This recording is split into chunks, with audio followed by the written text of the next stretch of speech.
মাছ সবজি দিয়ে না রান্না করে বা ঝাল ঝোল বা বিভিন্ন রকম সবজি দিয়ে না রান্না করে একেবারে এইভাবে সিম্পল রান্না করে খেয়ে দেখতে পারেন। সিম্পলের মধ্যেও কিন্তু এই রান্নাটা অসাধারণ খেতে হয় গরম ভাতের সাথে।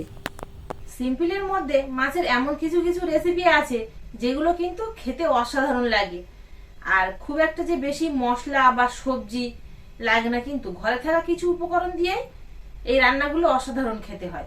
তো আজকে তেমনই একটা রেসিপি আপনাদের সাথে শেয়ার করব। আশা করছি আপনাদের ভীষণ ভালো লাগবে পুরো ভিডিওটা প্রথমের থেকে শেষ পর্যন্ত দেখলে। মাছের এই রেসিপিটা বানানোর জন্য আপনাদের দাদা বাজার থেকে রুই মাছ কিনে এনেছিলেন। তো এই মাছটা পরিষ্কার করে ধুয়ে নিয়েছি। এবার মাছের মধ্যে আমি লবণ হলুদ মাখিয়ে নেব, নিয়ে প্রথমে আগে মাছটা ভেজে নেব। তার আগে কড়াইতে তেল দিয়ে তেলটা গরম করতে বসিয়ে দেবো। মাছের মধ্যে মশলা মাখাতে মাখাতে এ সাইডে তেলটা গরম হয়ে যাবে। এখানে আমি 5 পিস মাছ নিয়েছি, এর মধ্যে লবণ আর হলুদ গুঁড়ো দিয়ে খুব ভালো করে মাছটা মাখিয়ে নেব। রান্নার মধ্যে এত মাছ ব্যবহার করব না কিন্তু। এবার তেল গরম হয়ে গেছে, একে একে মাছগুলো দিয়ে ভেজে নেব। একটু উল্টে দেবো একটা পিঠ হয়ে গেলে।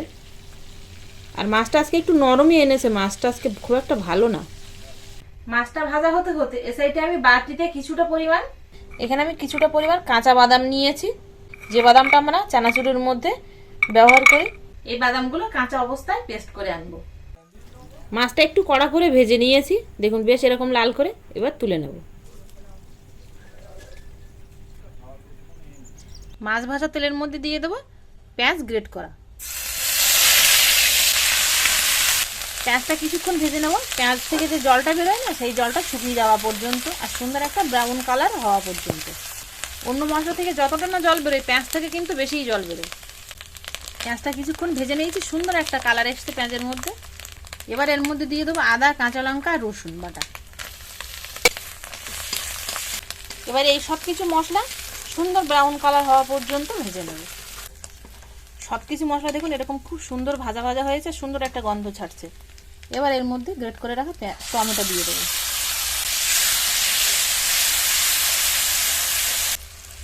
দিয়ে দেবো হলুদ গুঁড়ো, কাশ্মীরি লঙ্কার গুঁড়ো, লবণ, জল। মশলাটা 1 থেকে 1.5 মিনিট কষিয়ে নেবো, টমেটোর কাঁচা গন্ধটা যাওয়া পর্যন্ত। টমেটোটা দিয়ে খানিকক্ষণ কষিয়ে নিয়েছি, মশলা থেকে এরকম ভালোভাবে তেল ছেড়ে দিয়েছে। এবার এর মধ্যে বাদাম পেস্টটা দিয়ে দেবো।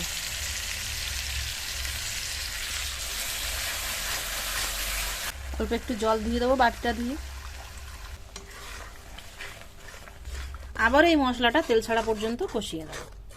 বাদামটা দিয়েও খুব ভালো করে কষিয়ে নিয়েছি। দেখুন কষানোর পরে বাদামের যে জলটা ছিল সেই জলটা পুরোপুরি শুকিয়ে গেছে, এরকম একটা মিডিয়াম ডোয়ের মতো হয়ে গেছে আর তেল ছেড়ে দিয়েছে। দেখুন খুব ভালো মতো এরকম ভালো করে কষিয়ে নিতে হবে, নইলে কাঁচা বাদামের কিন্তু ফ্লেভার ছাড়বে। জল দিয়ে দেবো।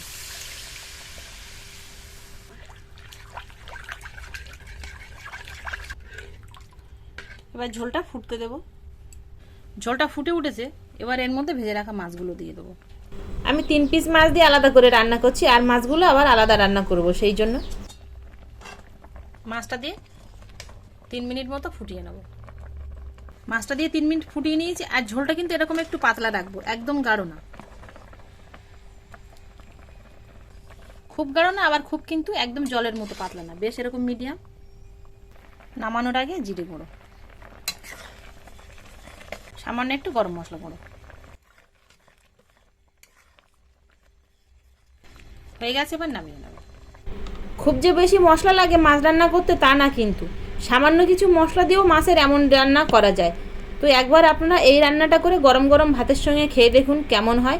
আশা করছি আপনাদের সকলের একবার বানিয়ে খেলে বারবার বানিয়ে খেতে ইচ্ছে করবে, এতটাই টেস্টি হয় এই মাছের রেসিপিটা। খুব কম মশলায় এই রান্নাটা কিন্তু অসাধারণ খেতে হবে গরম ভাতের সঙ্গে। আপনাদের দাদা আজকেও কাজের থেকে বাড়ি আসেনি, সেই জন্য আমি এখনো খেতে পারলাম না, আর খাওয়ার ভিডিওটা দিতেও পারলাম না। তো খাওয়ার পরে গরম ভাতের সঙ্গে কেমন হলো অবশ্যই কমেন্টে জানাবেন। ভালো লাগলে লাইক করতে ভুল করবেন না। আবারও দেখা হবে আপনাদের সাথে পরবর্তী নতুন কোনো ভিডিওতে। ততক্ষণ আপনারা সবাই ভালো থাকবেন ও সুস্থ থাকবেন।